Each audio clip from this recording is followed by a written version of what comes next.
Yeah, there's always a trick to it. But anyway, we're into Champion Select now. TSM, what was it now? 8-1 out of the last 9 games? Ever since Acadians rant about the peasants, they have asserted their... That raft has been very swift for TSM ever since his statement. They have been feudal lords over the fiefdom ever since they decided to conquer the peasants. But we'll see if Counterlogic Gaming will manage to rise up and revolt, or whether or not they will continue to fall to the might of TSM, who currently have Irelia and Tom Kench banned away. Counterlogic Gaming getting rid of the Akali and the Thresh.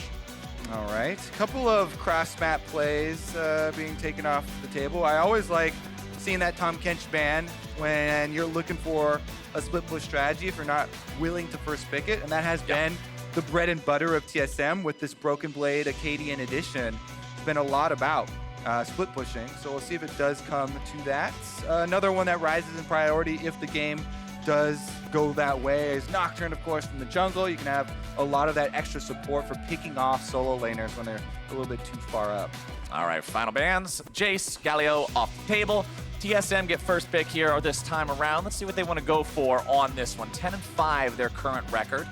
Looking pretty good here going into the last week of play, but would like to look as good as possible. Finish this one out even stronger. Grab that 13-5 overall record. Remember, this is a team that had their worst year in organization's history last year. For the first time, not only not making it to the finals of playoffs, but getting eliminated even earlier than that.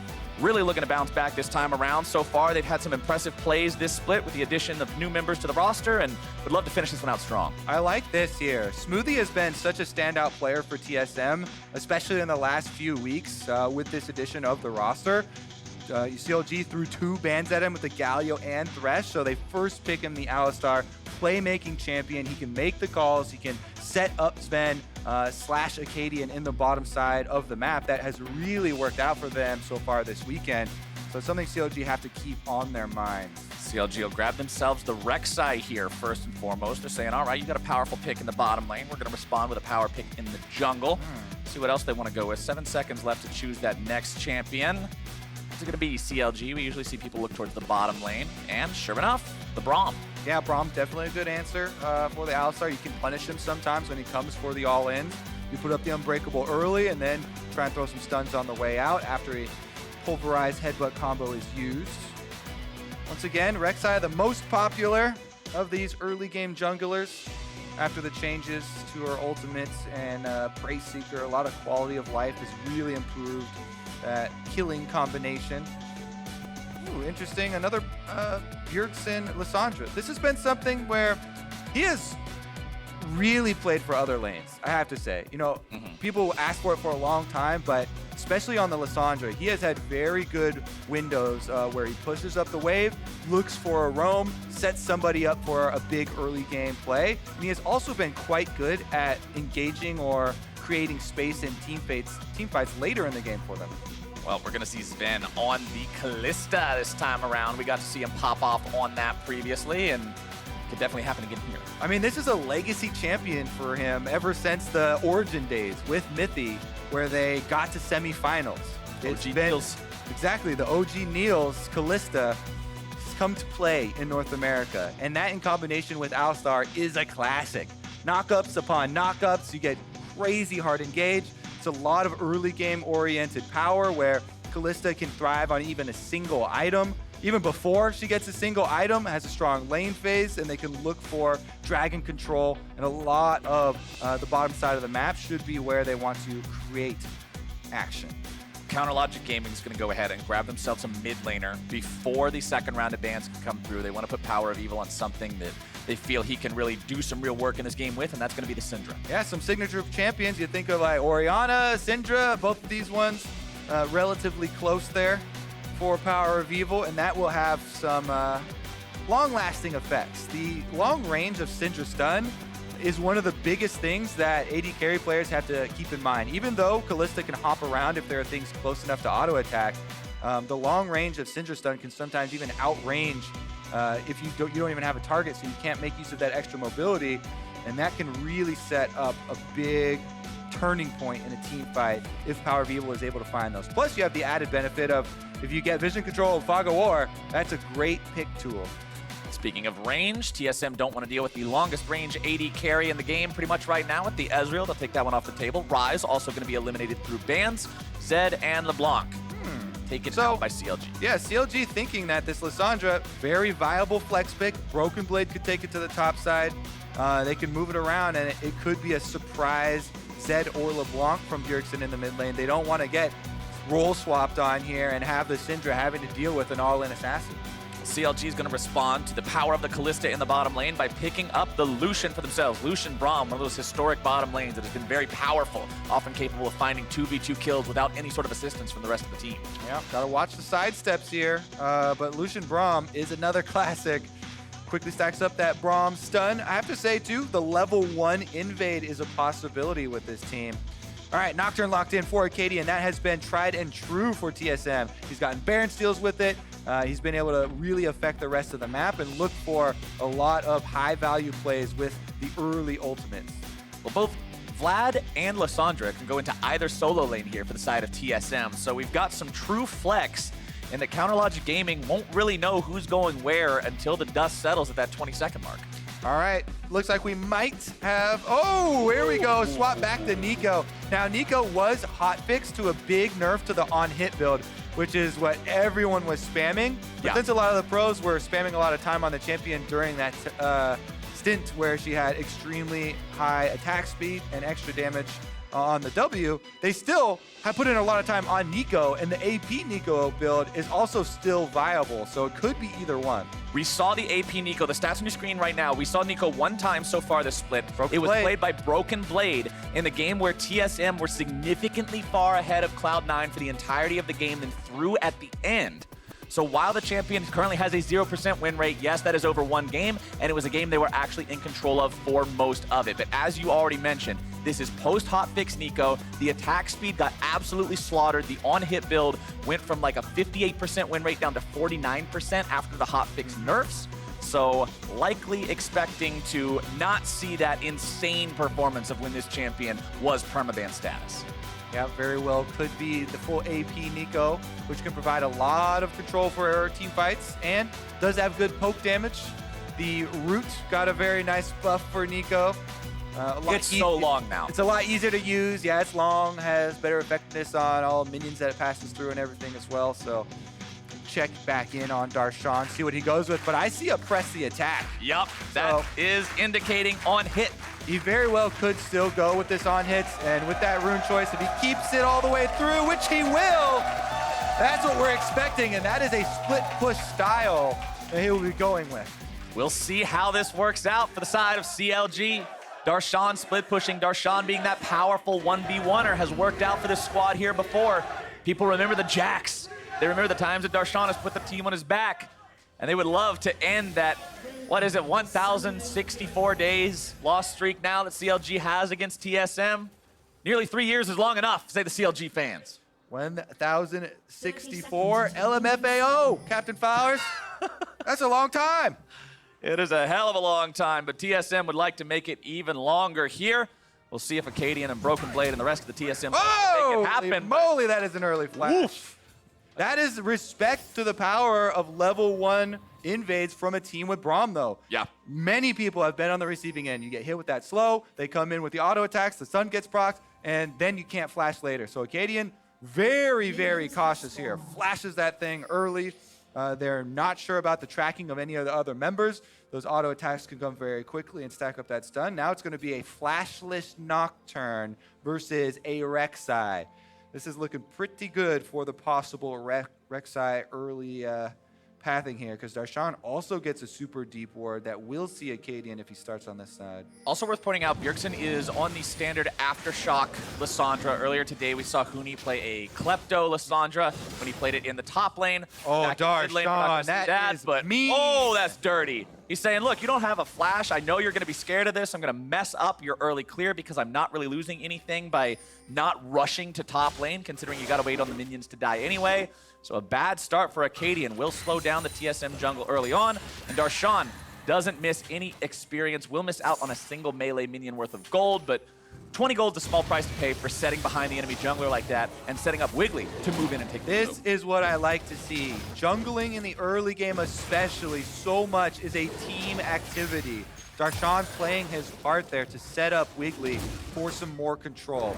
Not only is he currently taking the blue side of the jungle, but you just saw that ward on your screen there that is in the jungle, exactly right above this Nocturne. Seeing him pathing through, they're going to continue to be able to track Acadian. You can deny experience to this Nocturne and delay that level 6. Those impactful ultimates we talked about in Champ Select, those don't start coming through, then your laners don't get the freedom to move around, and it also locks down the possible roaming, really setting up for CLG mid-game. Plus, when you're behind the curve of the game in terms of levels, that also means there's a higher chance of even once that ultimate does come online, it won't be successful when you're finally able to use it if you're not as strong as you should be, relevant to everyone else in the game. Wiggly got the first crab, Wiggly's gonna get the second crab. It's a seafood buffet for the side of CLG, while Acadian has to go home and just grab himself whatever he can find. We'll see what the gold looks like here. Only has enough money to grab the second jungle item. Doesn't feel very great, but hey, that's the hand you're dealt. All right, let's see what he can scavenge up then, because it becomes very hard for Nocturne to find experience. Meanwhile, Wiggly, he's keeping his camps all banked on this blue side and looking for a gank. Oh, they're going in on the side of CLG, looking to find the kill on this Van to start things off. Wiggly gonna be taken very low. First blood over to the side of CLG is a 1-for-1. Double buffs go over to Smoothie. That was a very good timing on the knockup from Smoothie to delay that possibility, and they almost were able to get the counter kill first, but CLG do convert. They trade flashes, and they're able to get the first kill. Darshan, though, is under attack. Darshan on this Nico, wanting to get away from Acadian, coming up for the gank. Broken Blade can't go any further forward, didn't have the transfusion ready to go just yet, was in danger of potentially being taken down there if Darshan could turn around quickly enough. All right, now it's a Nico with no flash here. It is a vulnerable champion. We'll take another look at this replay first, though. Sven flashes away. Smoothie knows that Wiggly's coming in for it, so he flashes for the triple knockup there in turret range and gets a headbutt on Wiggly into the wall to ensure that they do get a counter kill. And that allows TSM to get those double buffs, but I have to say, still, the first blood money goes over to CLG. Biofrost it's under Braum. With Braum, was the recipient, so that's not the perfect target. But it is still a little bit extra for CLG, rewarded for their proactivity. Meanwhile, of course, because Wiggly had all those camps banked, he can return on Rek'Sai, and that's why you can see this big difference in the creep score between Acadian and Wiggly. A lot of the early invading and the work done specifically by Darshan with the warding paying off. And looking over here at the Nico, for those of you who may not be super familiar with the on-hit Nico build, you can see you don't even bother leveling up the Q early on because it's just an ability that does damage based off AP, which you don't build. Instead, you're maxing the W for the passive damage on your third auto attack, secondary on the root to make sure that you get more duration, more damage on that one since it's a primary trading tool, and you just oppress your opponent constantly with these auto attacks. That third enchanted auto does a ton of damage, and you can see just by the state of the lane right now that Broken Blade's on his back foot against this. And Darshan making very good use of his little timing window there, shoving in the lane, especially against Vladimir, who is notoriously weak for the early stages before you get some cooldown reduction and levels into your own Q for sustain and for trying to keep that minion wave off. Darshan hitting level 6 on the Nico. Pop Blossom is still a really nice tool for engaging, locking everybody down with the root, but you aren't going to get those big chunks out of the health bar that you would like with an AP build. My personal favorite part about Pop Blossom is the smile on Captain Flowers face. I like the name. Every time he says it. It's a fun name to say. Big grin. Here he goes, a stun in the mid lane though, as Power of Evil tries to push Bjergsen off the minion wave. And then look at this, he's gonna go invade with this jungler. Really like to see that, supporting his teammate, following Wiggly here for a power play on the bottom side. They do have access to the Syndra ultimate, so bottom lane has to be respectful. Acadian, one camp behind Wiggly in terms of overall EXP. Teleport going to be channeled now by TSM, recognizing they need to do something to ward away this dive. Bjergsen making his way down here is going to keep everybody safe and sound for now. That was quite an efficient roam from Wiggly and Power of Evil. They pushed in the wave, so Bjergsen had to stay there and clear the rest of it, and that timing window allows them to burn that teleport. Wiggly, though, starts up the Ocean Drake. That thing slows you. It's very dangerous to get caught up in that auto attack. Yeah, remember, Rek'Sai is one of these champions that's not especially tanky early on. I mean, you go with a bruiser build on this champion more often than not, Warrior into a Black Cleaver, into things like a Guardian Angel, Sterix Gage. But early on, this is not a champ that you want to just be sitting there soaking damage on if you know your opponents are going to collapse. So CLG will have to disengage from that one. Can't take the Drake just yet. Yeah, you have to be so respectful of a possible collapse. Ocean Drake slow is the biggest punisher for people trying to sneak early dragons. Not only could you leash it for them, but you might die on the way out. In the end, it's a full Leash with a bonus gift. Feels extra bad, man, as Darshan will continue just farming up here in the top side. You can see him going for the Wit's End first item. A lot of time, the on-hit Nico will go for the Blade of the Ruined King first, but when you're up against an AP champion like this, Wit's End is actually one of the most insanely cost-effective items in League of Legends once you get all the stacks on it. It's just that so few champions can actually use the stats of on-hit and magic resist and attack speed. It feels kind of wacky, but it's really good in this situation. Yeah, Nico, you have to be reactive with your item build. You can't just blindly follow a build. If you're playing versus a tank, hey, guess what? Blade of the Ruined King percentage HP damage is extremely useful. If you're not playing against a tank, and you're playing against some mages, well, there you go. Want to adapt your build versus what you're playing. Now, he is going to have to worry about Nocturne damage, though. Acadian now level 6, and that AD threat is very real. Your magic resist will not help you in that situation, and his flash is still down, so they do have to play around that cooldown. TSM should be tracking these cooldowns and looking for those openings, because Nocturne's early ultimate is just so powerful in trying to get the champion going. If you don't snowball with this champion, later on in the game, it can be a liability. Yep, I'll definitely be keeping an eye on Acadian now that he has level 6 to see if they can cash in on that first ulti. Grab a kill with it. Bottom side, Acadian's going down the bottom lane to set the lane gank up potentially here.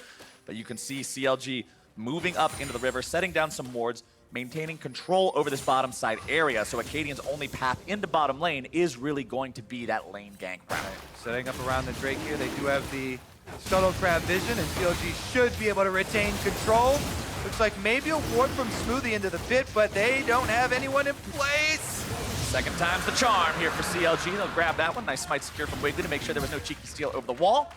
Bjergsen has his bone plating popped there by the Prey Seeker from Wiggly, and the wave is shoved up mid. Power of Evil will lose a couple minions, but I'm willing to trade that for an Ocean Drake any day. Yep, CLG's so happy. I mean, early Ocean Drakes, everyone just gushes about them, right? Your laners congratulate you. Great job, jungler, you got me some lane Oh, yeah, I'm here. glad I could help out. I'm glad I could do it for you guys. No applause necessary. You just basically back off from trading champion damage, and you're able to regenerate mana and health in lane. Really does turn the way that these are going to go. But let's check back in the one-way lane of topside. Darshan's got 2 turrets chipped off this already with the auto attacks. Almost 3 already cashed in for himself. Definitely making use of the advantage over Vladimir here. Vladimir's almost to level 9 where you're going to max out your Q. And he has 2 cooldown reduction items here in the Phoenix Codex and the Kindle Gem. So now Broken Blade starting to feel what it's like to play a real Vladimir. Play a real champion. Yeah, exactly. But it's Post-9 Vlad. He already has to deal with so much difficulty here. Darshan's completed the Wit's End by the time he's hitting this power spike. So as long as you stay ahead of the curve here, Darshan can continue to try and utilize this advantage. And he's still prioritizing vision there. Even lost a minion to the turret in order to put that controller to make sure that TSM were not taking Riftwell. Remember, Wit's End is a very cheap item to complete it fully. Also, that is the downside to going CDR Garage Sale, although it does provide you with that nice early cooldown spike. You don't get the bonus of having that first item fully completed in the Proto Belt until a little bit later, so Broken Blade will still be on the losing end of this matchup here for a while. Bjergsen in the mid lane on the Lissandra, continuing to just push up, maintain those small leads over Power of Evil, while bottom side, you can see Sven and Stixxay just staying dead even in terms of farm. Bottom lane's definitely trading fairly effectively. I have to say the junglers also getting kind of out of control here. Very big creep score advantage for Wiggly. We'll see if they can convert on top side. Because once again, Darshan continues the pressure on Broken Blade. Chips down. One more play for themselves. And we're only 11.5 minutes into the game. We've got plenty of time to continue to mine gold out of these structures. Yeah, Broken Blade's not exactly the easiest part to dive, but let's see what happens here. Acadian pops the Paranoia, but we're not going to see anything really happen from it there. Not really sure what went on. But yeah, no Nocturne ulti coming through on that one. Well, they might fight over this Rift Herald. They've got a rotation from the supports and the AD carries here. Oh, it's going to be a first. bloodbath. Let's see what happens here. Root thrown out. Smoothie caught up in that one. Shelly has had enough of this garbage. She's impatient. She's going home. All right, everybody roams up. Double roam from both bottom lanes. CLG were a little bit slower, but it doesn't matter. They've got the early leads. That was not a bloodbath. That was a regular river bath here. I jinxed it. I'm sorry. Nobody goes down. However, we still have both bottom lanes swapping to the top side of the map here. And it looks like we do have Vladimir out to the bottom side first for Broken Blade and TSM. Trying to get him away from Darshan. Darshan is going to answer, and CLG want to keep the lane state the same. Now remember, as we're going into the mid-game here, and as we're getting into the point where we might be seeing larger and larger fights, we've been talking about how Darshan is so far ahead of Broken Blade and how Broken Blade is going to continue losing this lane. But as we go further into the game, it's Vlad versus on-hit Nico. One of them is going to be a massive AoE teamfight threat, and the other one is on-hit Nico. So you have to remember, as long as Broken Blade doesn't fall too far behind, he'll still be able to do a lot for TSM in these teamfights. Yeah, it's all about maintaining placement on that power curve. Do you slip too far down it or not? CLG continue on this Rift Herald, and second time's the charm. They are able to force TSM back out and pick up the eye. CLG continuing to build these leads here early on. 1,500 gold ahead. Shelly picked up. Still the opportunity to use it before the turret plates fall, by the way. 30 seconds until those go down. And there you go. Wiggly recognizing the opportunity here in the mid lane. Summons up Shelly. Wants to cash in on that free 320 gold just waiting. They don't have 6A though, and they're getting collapsed upon. TSM coming in to start this one off. Smoothie goes in, looking for the pulverize into the headbutt. Going to be taken kind of low here. Wiggly going to be trapped now as the damage comes through. And Finn's able to grab a kill. He pulls the support into safety as they also rotate the top laners now into the fight. Power of Evil's taken down next, and TSM have found 2 kills. Fatal error here from CLG. They move up with 4 people, and TSM collapse with all 5. They get the kill first, and they're able to take down 2 CLG members and put a stop to the Rift Herald's destruction of the turret. Well played there by TSMs. Yes, CLG grabbed their 2 plates, but the gold lead actually shrinks because of TSM making those kills happen. You could see TSM, they have got full vision of 6A showing on the mini-map up here in the top side. Lucian's up there, pings are going down. Meanwhile, Smoothie goes in on Alistar. He knows he just has to force this fight, force that engage. Bjergsen will even flash for it to make sure they get that early kill. Darshan uses the Pop Blossom, doesn't hit anyone on the backside there with Nico, and as Broken Blade comes in, that's a huge difference in impact from the roams there. They're able to find that extra kill onto Power of Evil. That's not what I wanted to see when we came back from the replay. We do have a game pause right now. We'll see what the issue is here in just a moment. But CLG seemingly making their first big error of the game there with that one, not recognizing the fact that you've got to respect it when your AD carry shows top. He doesn't have the ability to rotate mid to that fight. This isn't a teleport AD carry. He is running the traditional heal, so you really just got to play the numbers game. Yeah, I mean, you can split like that, and you can do a 4-1 this early in the game with a marksman top if you're tracking the enemy team, but you have to do the prerequisite work. You have to ward the rivers. You have to make sure that you are tracking both the possible flanks from the enemy engagers. They did not track Smoothie. He's able to get in there, and even though it was a while for TSM to collapse, they didn't instantly have 5 people there, but they did have the important ones. Alistar, Lissandra. The 2 with super hard crowd control. They're able to lock down the kill onto Wiggly, and they use a lot of flashes to do that. Something that we've really been congratulating TSM for a lot recently in their play. CLG, though, still in a good spot. They are ahead because of all the turret gold that they have been able to get. 7 plates equals 1,100 gold advantage for CLG just through those. Update for those who were wondering, the pause was due to a monitor issue for Bjergsen that has been resolved. As you can tell, we're back onto Summoner's Rift, and CLG are starting up their second elemental Drake of the game. TSM, after that last win, we'll see if they want to make a fight for this, but Smoothie still has no Alistar ultimate. Bjergsen no Lissandra ultimate either, and with those tools not available, that means TSM doesn't want to go for the fight here just yet. CLG looking to start things off, though. There goes the calling, and he'll take him down. Yeah, that's too close to the fire there for Acadian. They don't want to start the fight, but CLG are going to force it on. Stixay now, not here on your screen. It's Darshan. Bjergsen gets himself away with a well-placed claw. Darshan will root him up there at the very end, but not enough time to really add any extra damage to that one. Darshan being a part of the CLG squad in this bottom half of the map means it does give Broken Blade some time to farm up there in the top lane. Let's see if Wiggly makes a dive here on bottom side. Stixay and Biofrost with control over the bottom lane, continuing to put damage onto this tier 1 turret. Despite all the plates CLG took, they still never got a completed turret. That means turret first blood still on the table. Bottom lane definitely a focus area for that as well, and Acadian is trailing here with the Nocturne, threatening the ultimate, so CLG should be very wary of a possible engage. Kalista, Alistar, so much CC, they can force it themselves, even if CLG don't go for the dive. So it's very smart for them to back off here. They go with the recall and reset. At the same time, TSM don't have vision on everybody from CLG, so they back away. And let's take another look at how this kill happened. All right, Acadian just trying to walk up a little bit too close. Even with the extra move speed there from the Q, spell shield goes down. Stixay is able to get off the ultimate, and they secure that kill. Flash in from Biofrost for the auto attack to start stacking the passive because he knew that his opponent could spell shield the Q. Big brain coming out there from him to make sure they could get the follow-up into the stun, into the damage, which is exactly what they did. Second kill of the game for CLG, 1,500 gold ahead of TSM still. They've got this mid lane turret down to almost nothing. Bottom lane the same. Darshan versus Broken Blade. The 1v1 continues. And Darshan continues applying the damage to him. Press the attack plus those third autos. They're so damn strong, Kobe. Yep, and if that snare lands, that's a dead Vladimir. Nice proto belt there by Broken Blade to dodge it, but Darshan continues to flex his muscles on that top side of the map. Meanwhile, we've got Biofrost and Wiggly working together to keep their vision up deep in the TSM jungle. They need to keep track of this Nocturne, looking for that counterplay from TSM. If they're able to avoid that, then CLG can move in and finish up those towers you're talking about. With the first one falling mid lane, that means that pushing up and replacing all these wards will be a lot easier for CLG. And it is 4 men bottom side from the side of CLG.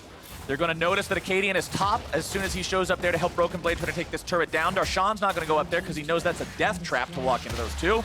It's going to be a turret trade, 1-for-1, top versus bottom. TSM grabbing the top lane, tier 1, CLG getting the same thing bottom side as they'll continue pushing up now with Stixay and Bio. Yeah, gold being traded here once again. CLG will be able to take a little bit of extra red buff steal away. And all their wards and tunnels will be left behind. TSM to clear out. So Smoothie, time to get the clearance. Stixay's here, but he's still got Wiggly hanging around, but Wiggly's now in some trouble. Tries to get himself away, but he's going to be punished, and that back felt pretty greedy from CLG. Caught with enemies all around them. Desynced recalls mean that CLG cannot defend themselves in the enemy jungle. And Acadian doesn't hesitate, pops a paranoia, and picks up another kill for TSM. Acadian making sure he's a part of these kills, has the stopwatch ready on this Nocturne here too, so he has to dive into a big fight. He can still stay safe in that process. Broken Blade's at the point where he's able to sustain pretty well himself, has his proto belt completed, has his Zhonya's Hourglass too, just in case he gets into a sketchy spot against this Nico. Also helps prevent some of the physical damage she's going to be doing now that you can see her working towards that Blade of the Ruined King. Yeah, Vladimir will have a bigger impact in a 5-on-5 team scenario. However, if CLG can keep that Vladimir isolated, then Darshan continues to get to whittle away at the turret, harass him under the turret, make use of the on-hit 1v1 power of the build. So this is so much about game state and who gets to determine the positioning that you fight over. CLG trying to keep them split and isolated up there, but TSM really threatening that 5-on-5. It's one of my favorite things in League of Legends. It's not, well, who's better, because each one's better at a different thing. It's who can make the other side play their game. Play to your strengths. Exactly what Mama and Papa Kobe said. Top side, it's Broken Blade, trying to hold on to this turret, doing everything he can, but every single wave is a few more points of damage chipping away at it, and it'll only be a matter of time before Darshan's able to clean this one out up here. Fortunately, he doesn't have incredible insta-kill wave potential. since he's not going the AP build, so it means that Broken Blade does have a moment to breathe in between these waves a little bit. Infernal Drake spawning, CLG with 2 Elemental Drakes controlled so far, and there's Darshan taking down that turret on the top side. Bjergsen's already TP'd behind the members of CLG. This could be a big collapse. Wiggly, Stixay, all going to be bunched up here on the ramp. It's TSM going in, looking to find the damage, able to find the kill almost immediately on the Stixay. Biofrost going to be target number 2 now. The damage coming through, not quite finishing him off. CLG will disengage, and TSM finds their fight. TSM displaying the importance of deep wards. Those are wards in the enemy jungle that they have no vision of. Bjergsen finds a perfect placement there for a flank with the Lissandra, and once again, pulls TSM another advantage. CLG are not resting, though. They are continuing to push these minion waves up. Darshan got that secondary turret. He's getting some damage down onto this one. Wiggly and Power of Evil rotating over just in case TSM tries to collapse on this. Want to shadow Darshan, protect him here. Wiggly coming in, looking to make some sort of a play happen. Broken Blade going into the pool, keeping himself safe. Has Transfusion ready to go, not able to get in range to pop that one onto Wiggly. Darshan sends in the clone, says, hey, I'm going to spook you with this real quick. And then Broken Blade. Yeah, that only works like one time. Yeah. Played it against Nico one time. Pretty much there's no situation where a champion like that is just going to run straight into your team. Oh no, he's hinting me, what do I do? Yeah, at first you're like, wait, what's going on? And then but yeah, playing against Nico, not too crazy. It's going to be a reset after that, though, and what a stabilization we've had from TSM. Take another look at this Infernal Drake.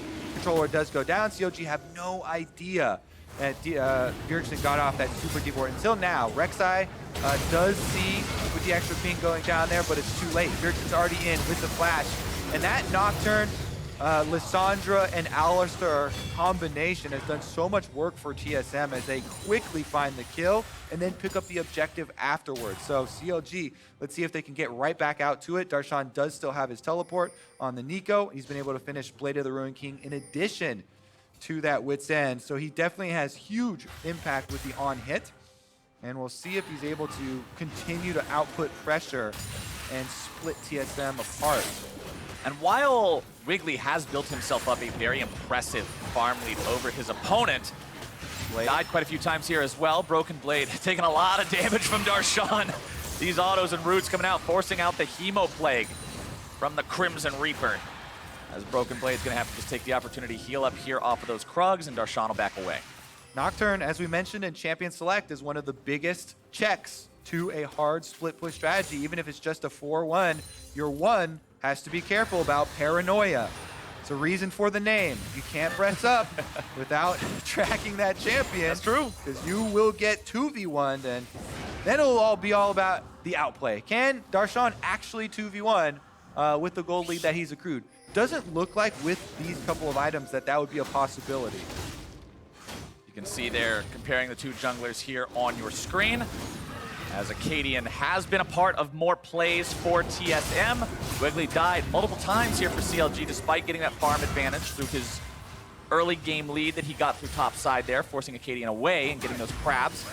As Spooty now going to be eating some damage coming out from Stixay. The full calling nearly finds him, but Sven with the clutch save. Yeah, he eats a lot of them right there. About every last one. If he ate one more, he was going down.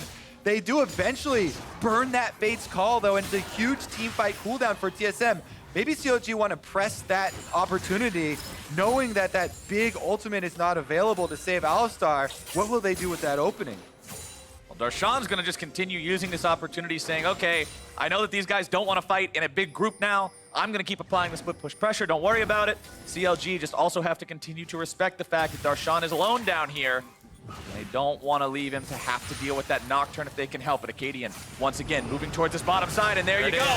It's Darshan in some trouble. Look at the damage Acadian's able to do, flashing after him. He's able to get the fear. Pop Blossom comes down, but it will not matter. See you later, little Nico. The burn almost does it. Oh, the Hemo Plague is down, and Acadian says, I'm not giving you the fadeaway kill. I did all the work.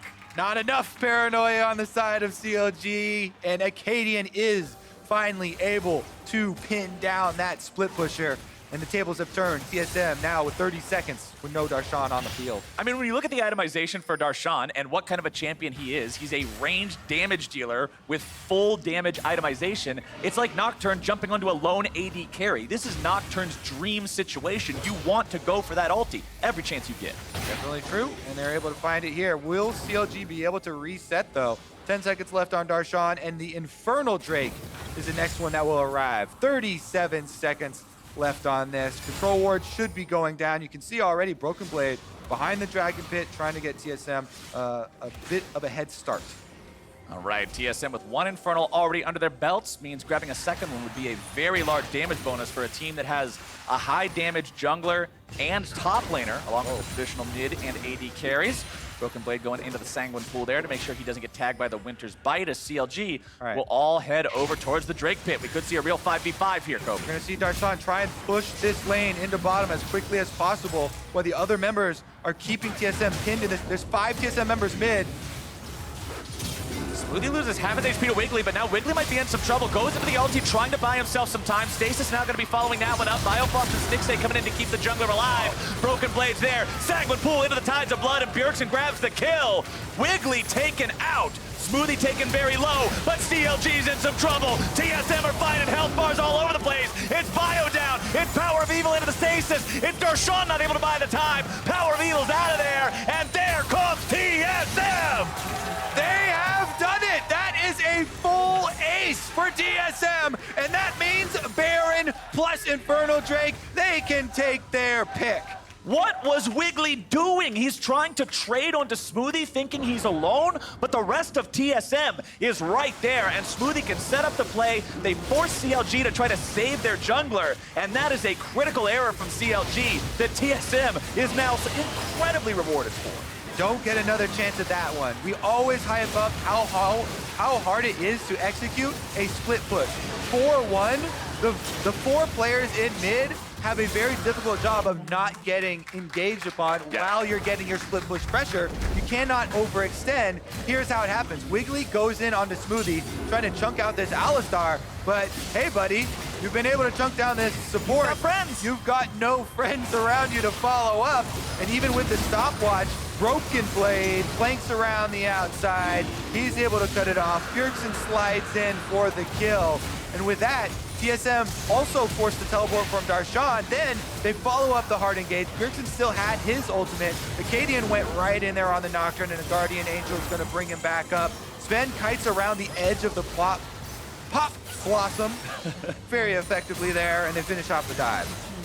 And there is the perfect example of what we talked about earlier, where yes, the Vlad is going to lose 1 versus 1. Yes, he has no fun playing League of Legends right now, but once you get into the team fights, it's on-hit Nico versus Vladimir, and there is a clear difference. Broken Blade with a triple kill in that fight, 4-0-3 now on this Vlad. 3-item power spike, headwear on, AP in. This guy is a force to be reckoned with. Such a fine push and pull to compositions like this. And right now, the push is getting pulled. The push from TSM onto that split pusher yet again. Paranoia comes through. Dustblade on Nocturne means even more damage, and Darshan is out of there. That looks like they've just lost control of the game plan, because with your push and pull, in your 4-1, you have to have pressure in multiple areas for it to be effective. Nobody else. You could see the minion waves for TSM had been pushed up in mid and bottom, so nobody else could exert any pressure of any kind. And that is an easy choice for TSM to pick up the kill on Darshan before heading to the top side with the Baron buff that will eventually result in some tower destruction. TSM with 3 turrets under the belt means all 3 inner turrets still standing. That's free money to take with the Baron buff still on for another 90 seconds. Darshan will be respawning in about 4 here, so TSM will have to respect the full numbers of CLG in just a moment. But for the time being, they can push down this mid lane tier 2. Demolish proc's gonna help Bjergsen do that. One more auto attack will make it happen. Broken Blade is the guy CLG are trying to jump on, but he's immediately turning around with some damage onto Wiggly. He's blown up before he's able to keep himself alive with the stasis. That's a pretty big kill coming out now for CLG. Can they find anything more? Winter's Bite tags Acadian, but TSM disengage in time. Very good quick play there from CLG to be able to get a kill, but as you said, TSM can back off afterwards. Even though they lose their Vladimir, it is a reset. That Baron and Power Recall is getting everyone out safe as well. So CLG, while they do pick up one counter kill, they're still reeling from the past couple of minutes. Take another look here at that pickup that they got in the mid lane in just a moment, but CLG are at least happy to stem the tide for now. All right, here's another look at it, and I do like the initiative here taken by Wiggly and Biofrost. They go for the hard engage, and from that point, you have to layer your crowd control perfectly. Look at that stun over his head. Vladimir never gets a chance to activate any of the immunities in his kit. No Zonias, no pool, no nothing. Very nicely done there, chaining Braum knockup out of this Braum passive stun into this Syndra stun and finishing up the extra damage. If you miscoordinate that by even a fraction of a second, he goes into the pool, walks away, presses stasis, buys enough time for the rest of his team to swoop in and clean you all up. But it was very well done there by CLG to prevent that from happening, but they've still got a long way to go if they want to come back into this game. Remember, fighting TSM 5v5 is just really not an option at this point. You can see the gold difference graph on your screen right now. It was slightly CLG favored there for quite a while, 2,500 gold in their favor at its peak, but now we've swung into a 4,000 gold TSM lead. CLG are really gonna have to try to get themselves back through, and that's gonna involve a lot of stalling as a four-man, while Darshan does exactly what he's doing right now. Yep, trying to split push, but again, there are another couple minion waves he's going to have to get through before they really make any ground, and TSM are at the door. TSM going in, Bjergsen into the back line, starting things off, looking to go after that enemy AD carry. Acadian's got the damage, shut down credit finding power of evil. Wiggly drops here now too, and that is going to be 3 dead for CLG. Stixay barely getting himself away. What door? A double kill for Sven. There's no door, they blew a hole in the damn wall, and TSM will likely push for the win. Yeah, they've got a couple of towers to clean up with no minions. They went so far into this one. TSM pick up 4 kills, and they've got a straight shot through the base. Darshan knows there's absolutely nothing a single Nico can do against a 5-man push. He's going to continue pushing up the top side. Broken Blade will go back to deal with him. TSM may not have the time to actually end the game right here, but they will go for the inhibitor and then get themselves back. All right, on the flip side here, Darshan does get attacked. Broken Blade. Stasis. It's a tricky thing. It is. Will he go for a re-engage? I mean, Tricky, he kind of tricky Vladimir. already will do it. Stuff. Not He's got stuff buddies, left in the though. tank. If you've got a Alistar coming through with a possible combination, that's going to make Darshan back off. And we still have an Infernal Dragon on the map, by the way. Yeah, CLG actually got the second one after they lost that fight and lost the Baron. They got back on the map first before TSM and claimed the second Infernal, so it's 1-1 for them. But number 3 should be TSM's for the taking. Look at the wards placed down by TSM in that bottom side of the CLG jungle. It's just 4 control wards, some sight wards there too, just all over the place, lighting this one up. Infernal Drake live, Baron in 10 seconds. TSM wisely not over-committing people towards the Infernal. It's just Sven and Acadian taking this one down quick. Other members remaining in the mid lane to not allow CLG to rush towards Baron.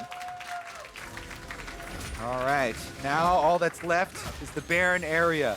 Super minions are on the map. CLG have started it up, actually, trying to burn through it. CLG seeing if maybe they can make this happen. Stixay does shoot the blue ward, which means TSM are now aware of what's going on. Bjergsen's in the enemy base. CLG taking the Baron down very low. They're able to secure that one for themselves, but now can they get out in time? TP going to be used from Bjergsen. TSM coming in for the fight. CLG trying to get away. One teleport is completed, but nobody else is able to get back. Darshan left. Power of Evil grabs the kill, instantly getting rid of Broken Blade. Sven goes on a rampage. Bjergsen grabbing a killing spree down onto Stixay. 3 dead for CLG, 1 in retreat, and Darshan just took his exit. CLG do get the Baron at the cost of 3 members' lives, and it's up to TSM to punish them for it. They've got a timing window. 30+ seconds on all of these members is the duration that Wiggly and Darshan have to defend. They can't even attempt to do it with the 4 members of TSM running through the top side, and that is going to be another inhibitor down. Inhibitor down top lane, inhibitor exposed mid lane. Nexus turret potentially under fire now. TSM with everybody except for Broken Blade, who can join the fight with a TP in 15 seconds. Darshan trying to buy some time. Sven going to be taking low. Nexus turret number 1 is already gone. Bjergsen needs one more hit to take down number 2. There it goes. Smoothie going in, able to find the CC. Look at the damage coming through from TSM. Darshan going to be kept alive only for a moment. The roots are coming through. Sven goes into the stasis, keeping himself alive as Smoothie's going in to buy some more time. Sven gets away, and here comes Broken Blade. CLG will continue trying to defend. It's Smoothie down next. Broken Blade goes into the Sanguine Pool, barely getting himself out of that one. Acadian pops Paranoia, but it's only to disengage. TSM will take the final inhibitor on their way out, but they still cannot take the Nexus. Yeah, CLG are going to chase him out of the base.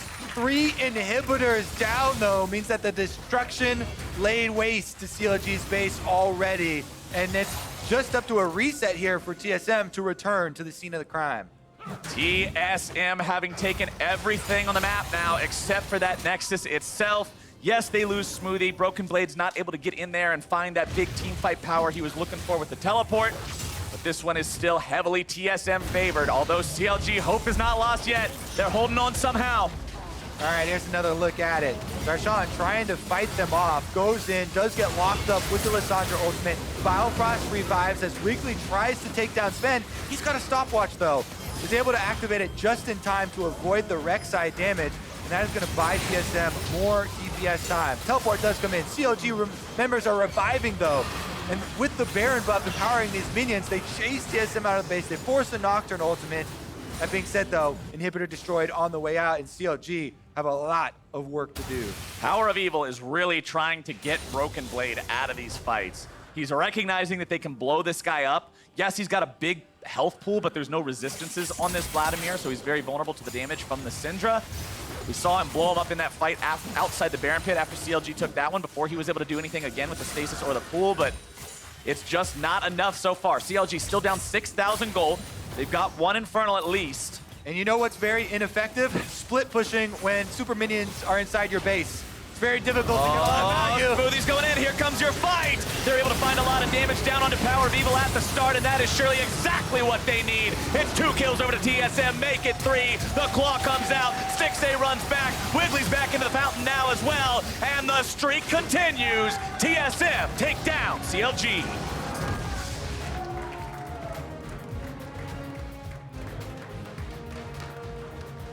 Quick engages from TSM, turning this one around from CLG's early lead.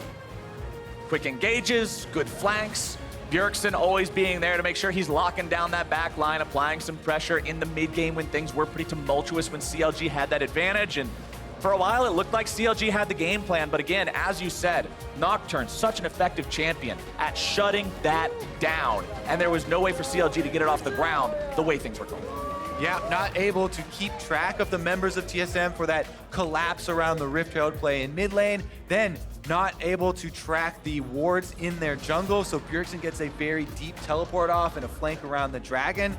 Some critical plays there in the mid game that were nicely pulled off by TSM. Heading into playoffs here, this team is looking so much more coordinated and definitely a fearsome opponent. Exactly when you want them to be looking that way. As this game wraps up week 8, there's 1 week of regular play left. Now's the time to be coming into form. Now's the time to be looking like you're ready for some best of 5 action. It's playoff time, baby. It's playoff time here soon, and TSM are definitely looking like one of the teams that you've really got to respect if you see them lined up against you on the other end of a best of 5. It was important for them to get this win because FlyQuest just won earlier, and FlyQuest are the ones right behind TSM in the standings. So with this win, TSM will keep that distance in their spot in 3rd. They continue with their swift wrath, and now we're going to send things down to Pastry for an interview with the mid laner. Thank you very much. I'm here with TSM's Bjergsen. The winning streak continues versus CLG, who unfortunately have not been able to pick up a win in quite a large number of days. But I feel like they offered a lot more resistance than maybe you guys expected. Yeah, I think today they definitely were pushing us a lot, especially in the early game. They had a really strong early game, and then they also played well to it. And they got especially a big jungle lead, which kind of makes it hard for Nocturne to make a play once he finally gets his ulti. So it was just a really rough game for us early on, but we do have a comp where we make one team fight that we win, one explosive team kite, and then we're just going to keep kind of rolling off of that. So we got the one fight in mid, and then I think we all felt just pretty comfortable that it was going to be a good game for us. Now, I want to take a step back and just ask you kind of about the split as a whole. Obviously, kind of a rocky start, but it's been pretty smooth sailing since then. Obviously, you're the longest time member of TSM. What has Zix been like as far as the changes he's brought to the team and what he's done for TSM? He's been really good to work with. He I've said this before, but he's just really engulfed in the game, and he's just always talking about the game. He's not just shows up for scrims and then goes home. He's always hanging out with the players, talking about champions, matchups, even just watching us play solo queue. Or if I'm playing a solo game and Afromoose streaming, then Ziggs is in Afromoose stream and watching me play and saying like, oh, like just asking me questions and all this stuff. So it just feels like he's super engaged with the team, and he's really reliable. So I like that a lot in the coach. Oh, thank you so much. Congratulations on your win today. Continuing the streak over CLG, we are going to throw it back to the State Farm analyst desk. Thank you very much, Pastry Time.